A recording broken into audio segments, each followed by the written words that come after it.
Usuarios de 24 horas no se tengan ambiente de mundial. A ver, no se va con Inglaterra.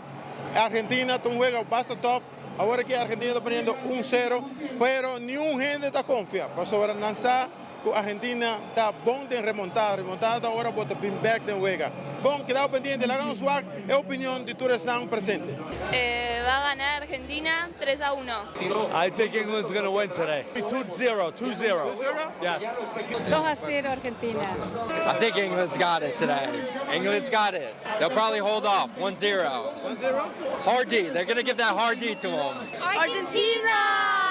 All the way. All the way. Go Messi!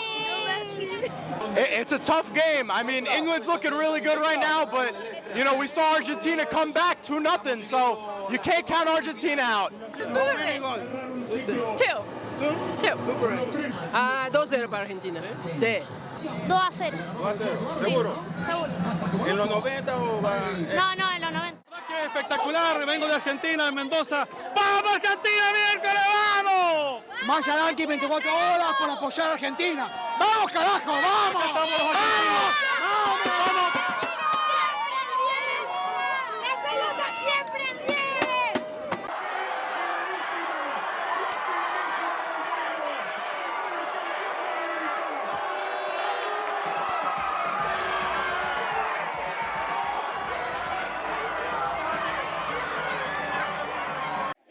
Un saludo a la comunidad argentina, de un argentino que tiene 33 años viviendo aquí en Aruba.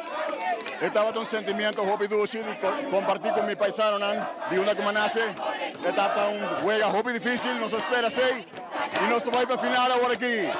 Final y finalísima, 12-1. Va que 6, nos va a ganar trope. Bom, e assim aqui também nós, a 13, emoção de juega, vamos a reparar depois se está perdido. Costume de Argentina remontar. Assim está com Speed e Pétrico agora a enter dia no estúdio. Aqui está o seu regalo. Mandei uma pizza, nos anunciar 2-1 e juega acaba. Assim está, só para pagar lo que debe, paga lo que debe. Euro, las 24horas.com, vos amigos servidores Duarte Lorbe, tras y cámara, nuestro amigo Diego Lugo, no se promete de mundial. Argentina, campeón Argentina.